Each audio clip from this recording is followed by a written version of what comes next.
नमस्कार, NTV news में आपका स्वागत है। मैं हूं साक्षी। पेश है आज की प्रमुख हलचल। सीधी जिले के मझौली क्षेत्र से सामने आए छात्रवृत्ति दुष्कर्म कांड को लेकर नेताओं की प्रतिक्रिया लगातार सामने आती जा रही है। हालांकि इस मामले में पुलिस ने 4 आरोपियों को गिरफ्तार करके उन्हें जेल तक भिजवा दिया है। बावजूद इसके राजनीतिक प्रतिक्रियाओं का दौर नहीं थम रहा है। 31 मई को भाजपा के पूर्व राज्यसभा सांसद अजय प्रताप सिंह ने पत्रकारों के सामने आकर इस शर्मनाक दुष्कर्म कांड पर अपनी प्रतिक्रिया दी और बीजेपी के विधायक मंत्री मुख्यमंत्री पर जमकर हमला बोला। उन्होंने आरोप लगाया कि आदिवासी समाज की छात्राओं के साथ सामने आए दुष्कर्म कांड पर अब तक सब चुप्पी क्यों साधे हुए हैं। अजय प्रताप सिंह ने छात्रवृत्ति वितरित करने वाले कॉलेज प्रशासन पर भी सवाल उठाया है और उनके कारनामों की भी जांच की मांग की है। अजय प्रताप सिंह की पत्रकारों के साथ की गई बातचीत पर यह विशेष रिपोर्ट देखिए। भारतीय जनता पार्टी के सारे विधायक मौन हैं। सीधी सिंगरौली क्षेत्र से जनजाति समाज की ही महिला मंत्री हैं, वो मौन हैं।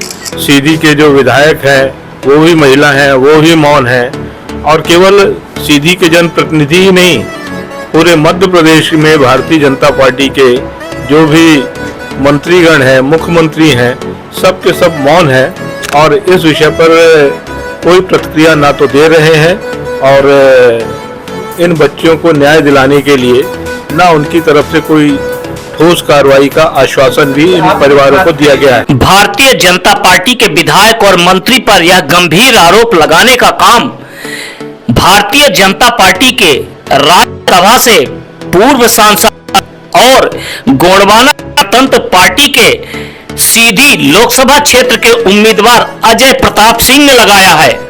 उन्होंने आरोप लगाया कि सीधी जिले के मझौली क्षेत्र में छात्रवृत्ति के नाम पर छात्राओं से किए गए दुष्कर्म मामले में बीजेपी के विधायक और मंत्री मौन हैं और उन्हें न्याय दिलाने के लिए सामने नहीं आ रहे हैं। अजय प्रताप सिंह इस कांड को लेकर आज पत्रकारों से रूबरू हो रहे थे।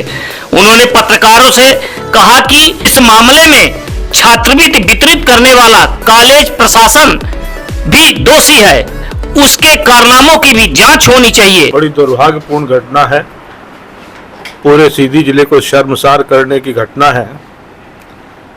मुझे बड़ा ताज्जुब है कि एक तरफ प्रधानमंत्री श्री नरेंद्र मोदी कहते हैं कि बेटी बचाओ बेटी पढ़ाओ और दूसरी तरफ मध्य प्रदेश सरकार जो गरीब बच्चे हैं, जनजाति समाज के बच्चे हैं, पिछड़े वर्ग समाज के बच्चे हैं, अनुसूचित जाति समाज के बच्चे हैं, उनको समय पर छात्रवृत्ति नहीं वितरित करती है और इसका दुष्परिणाम ये सामने आया है कि इस तरीके की घटना हुई है। लगभग जो जानकारी में बात आई है कि 7 बच्चियों के नाम सामने आए हैं जो छात्रवृत्ति प्राप्त करने के चक्कर में ऐसे जालसाजों के जाल में फंस गई और उनके साथ दुराचार हुआ, व्यभिचार हुआ। पुलिस ने अभी कार्रवाई किया है, अपराधियों को पकड़ा है और पुलिस की कार्रवाई के प्रति हमें संतोष है, लेकिन अभी भी अनेक सारे प्रश्न अनुत्तरित हैं कि इसमें जो नाम आए हैं, अभी 4 नाम आए हैं और ऐसा हमको लगता है कि अभी और भी बहुत सारे नाम इससे जुड़े हुए हैं। मैंने पुलिस प्रशासन को भी कहा है कि छात्रवृत्ति विलंब से देने के कारण अथवा ना देने के कारण इस तरीके की घटना हुई है, तो छात्रवृत्ति वितरित करने वाले जो विभाग हैं या व्यक्ति हैं, चाहे वो कॉलेज प्रशासन के हों अथवा ट्रैवल डिपार्टमेंट के व्यक्ति हों, क्या उनकी भी संलिप्तता हो सकती है इस प्रकरण में? इस एंगल से भी इसको जांच करना चाहिए। और पुलिस प्रशासन से मैंने ये भी आग्रह किया है कि सारे प्रकरण को त्वरित न्याय के लिए फास्ट ट्रैक कोर्ट में प्रकरण चलाया जाए, जिससे कि अपराधियों को शीघ्र से शीघ्र सजा हो सके। इसकी भी अनुशंसा वो अपनी तरफ से यहाँ से करें। ये एक बहुत बड़ा जघन्य दुष्कर्म का कांड है, लेकिन देखने में आया कि अब तक जो क्षेत्रीय विधायक हैं, आदिवासी सीट है, क्षेत्रीय विधायक आदिवासी हैं, उनकी तरफ से किसी भी तरह का कोई बयान इस मामले पे एक शब्द नहीं आया। क्या ये उचित है? क्षेत्रीय विधायक क्यों, भारतीय जनता पार्टी पूरी तरीके से मौन है। भारतीय जनता पार्टी के सारे विधायक मौन हैं। सीधी सिंगरौली क्षेत्र से जनजाति समाज की ही महिला मंत्री हैं, वो मौन हैं। सीधी के जो विधायक हैं वो भी महिला हैं, वो भी मौन हैं। और केवल सीधी के जनप्रतिनिधि ही नहीं, पूरे मध्य प्रदेश में भारतीय जनता पार्टी के जो भी मंत्रीगण हैं, मुख्यमंत्री हैं, सब के सब मौन हैं और इस विषय पर कोई प्रतिक्रिया ना तो दे रहे हैं और इन बच्चियों को न्याय दिलाने के लिए ना उनकी तरफ से कोई ठोस कार्रवाई का आश्वासन भी इन परिवारों को दिया गया है। आदिवासी वर्ग की छात्राओं के साथ आए इस भीभत्स और कलंकित करने वाले दुष्कर्म ने सीधी जिले को पूरे देश में शर्मसार कर दिया है।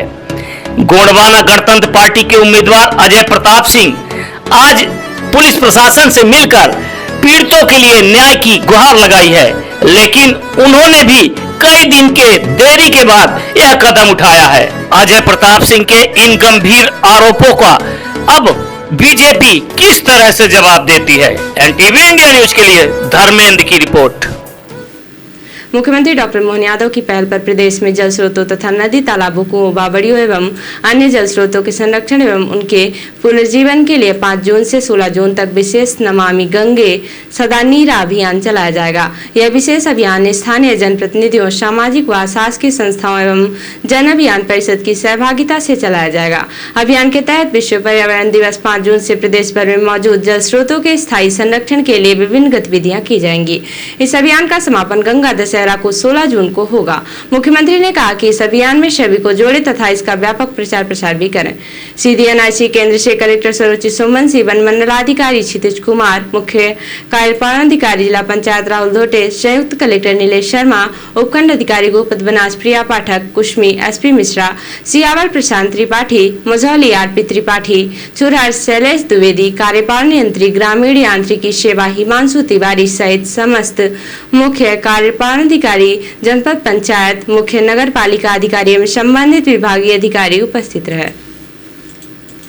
वीडियो कॉन्फ्रेंसिंग से आयोजित बैठक में अतिरिक्त मुख्य सचिव वन श्री JN कंसोटिया ने रीवा संभाग के विकास कार्यों की समीक्षा की। अतिरिक्त मुख्य सचिव ने कहा कि संभागीय समीक्षा बैठकें नियमित आयोजित की जाएंगी। इनमें दिए गए निर्देशों का अधिकारी समय सीमा में पालन सुनिश्चित करें।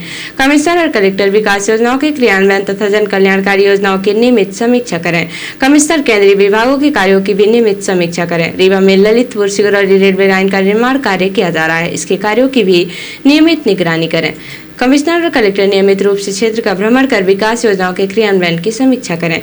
आगामी वर्षा काल में वृक्षारोपण के लिए कार्य योजना तैयार करें। बैठक में अतिरिक्त मुख्य सचिव ने कहा कि मुख्यमंत्री जी ने हाल ही में आयोजित बैठक में कई महत्वपूर्ण निर्देश दिए हैं। आमजनों की सुविधा को ध्यान में रखते हुए जिलों तथा तहसीलों की सीमा परिवर्तन के संबंध में प्रस्ताव प्रस्तुत करें। सभी विकास खंडों में स्टेडियम एवं हेलीपैड निर्माण की प्रारंभिक तैयारी कर लें। सभी जिलों में 5 से 15 जून तक जल संरक्षण के कार्य कराए जाएंगे।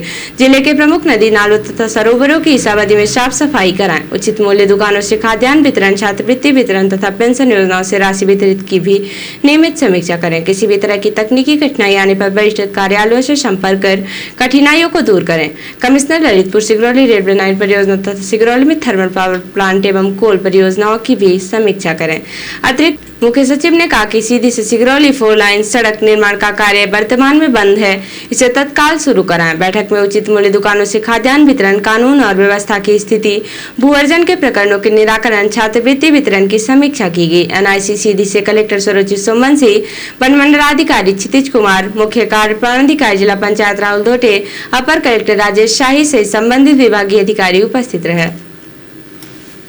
कलेक्टर सरोची सोमवंशी ने आदेश जारी कर जिले में ग्रीष्मकालीन प्रचंड गर्मी एवं लू के प्रकोप के दृष्टिगत आंगनबाड़ी केंद्रों का संचालन दिनांक 1 जून से 15 जून 2024 तक स्थगित किए जाने का निर्णय लिया गया है एवं केंद्र संचालन स्थगित रहने के कारण आंगनबाड़ी केंद्र पर बच्चे उपस्थित नहीं होंगे, किंतु आंगनबाड़ी केंद्र पर आंगनबाड़ी कार्यकर्ता एवं आंगनबाड़ी सहायिका प्रति कार्य दिवस अनिवार्य रूप से उपस्थित रहेंगे। आंगनबाड़ी केंद्र से संबद्ध हितग्राहियों को नाश्ता एवं भोजन तथा थर्ड मील का प्रदाय समूह द्वारा स्थगित रखा जाएगा एवं टेक होम राशन, मिलेट्स आधारित सूखा खिचड़ी, मिक्सचर अथवा गेहूं, मूंग मिक्स, दलिया, चूरा तथा अति कम वजन वाले 5 वर्ष के बच्चों हेतु मिलेट्स आधारित सूखा खिचड़ी, मिक्सचर अथवा गेहूं, मूंग दाल मिक्स, दलिया, चूरा प्रति हितग्राही के लिए संबंधित स्व सहायता समूह आंगनबाड़ी केंद्र पर प्रति दिवस उपलब्ध कराएंगे तथा पावती लेंगे।